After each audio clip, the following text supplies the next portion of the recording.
கடவுளோடு இணைந்து வாழுங்கள். அவரில் வேர் ஊன்றியவர்களாகவும் அவர் மீது கட்டி எழுப்பப்பட்டவர்களாகவும் இருங்கள்.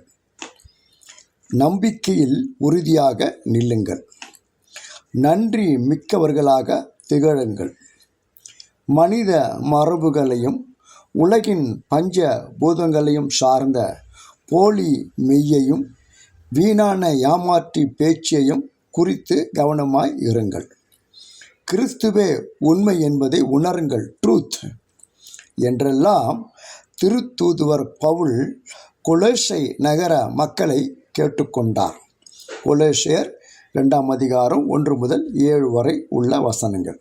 அதாவது துணிச்சலான, தைரியமான இதயத்தை கொண்டிருக்கின்ற எப்படிப்பட்ட கடினமான சூழ்நிலைகள் ஏற்பட்டாலும் அதனை துணிச்சலோடு நம்பிக்கையோடு எதிர்க்கின்ற மனநிலையை கொண்டிருக்கின்ற குடும்பங்களே, திருச்சபைகளே உண்மையான கிறிஸ்துவ குடும்பங்களுக்கு, திருச்சபைகளுக்கு அடையாளம் என்கிறார்.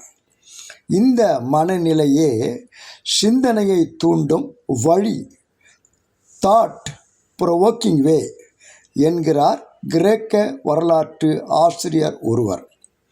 அன்பில் ஒன்றுபட்டிருக்கின்ற, யுனைடெட் இன் லவ், அதாவது கடவுள் மீதான அன்பில் நிலைத்திருக்கின்ற குடும்பங்களே, திருச்சபைகளே உண்மையான கிறிஸ்துவ குடும்பங்களுக்கு, திருச்சபைகளுக்கு அடையாளம் என்கிறார்.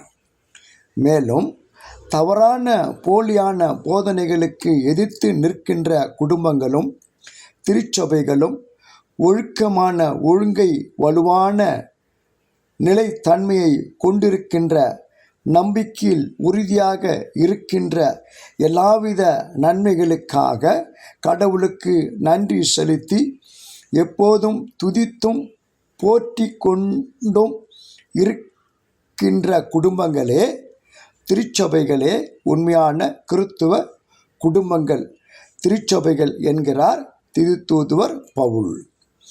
நமது குடும்பங்களும் திருச்சபைகளும் அத்தகைய மனநிலையோடு வாழ்ந்து உண்மையான குடும்பங்களாக, திருச்சபைகளாக அடையாளப்படுத்திக் கொள்ள நம்மை அர்ப்பணிப்போமா? சிந்திப்போம். கடவுள் உங்களை ஆசீர்வதிப்பாராக. ஆமென்.